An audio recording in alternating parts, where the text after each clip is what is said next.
هعمل معاكم بقى دلوقتي الماسلز او بلح البحر بالكاري بطريقه لذيذه جدا. تعالوا اشوف معاكم ايه هي المقادير. عندي بلح البحر، عندنا كريمه الطبخ، عندي الثوم، الكرفس، البقدونس، بصل اخضر، ليمون، فلفل حار، عندي الكاري الباودر، زبده، ملح، كمون، وبنعمله كده بطريقه لذيذه وسهله. تعالوا نشوف. اول حاجه هاخد الزبده ونعمل ايه. يلا بينا مع بعض. هحط كده الزبده في الوok بتاعي او في الحله، الحاجه الايه مهم حاجه غويطه. وبعدين هنزل هنا ايه كده اهو. هجيب الثوم، طبعا اي نوع اسماك الثوم بيبقى فيه اساسي. هحط الكاري بتاعي الباودر، اهم حاجه احط الكاري البودره مع الماده الدهنيه علشان ما يبقاش محبب معايا ويديني طعم بقى حلو قوي. عندي هنا الكرفس كده بيتحط تشويحه كده لذيذه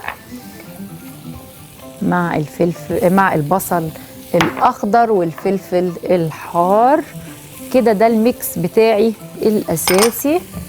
هزود عليه شويه زيت ويلا بينا نحط ايه بلح البحر بتاعنا. يلا بينا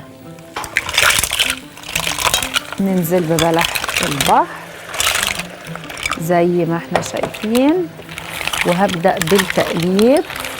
ما بياخدش وقت خالص، عايزه اقول لكم من الحاجات اللي بتستوي بسرعه مع اول تشويحتين اهو كده. شوفوا الجمال والحلاوه. هضيف هنا كده رشه ملح، وهضيف الكمون،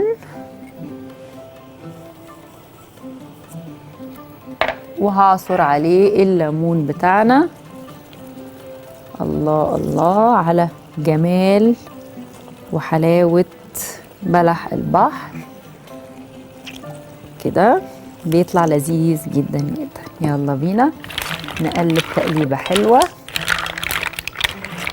شوفوا ما بياخدش وقت خالص. هتلاقوه فتح اول بقى ما يبدأ كده يفتح ويدي لون اورنج معانا، خلاص اعرفوا انه استوى وبقى جاهز. هسيبه بقى يغلي غلوتين مع ايه. هحط هنا كده الخضرة معاه كده اهو. الله الله الله، نكهة وريحة مش عايزة احكي لكم. لازم تجربوا انتوا بنفسكم عشان تعرفوا حلاوته. هحط الكريمة وهسيبه يغلي كام غلوة كده سريعة حلوة علشان اقدر اقدمه. يلا بينا.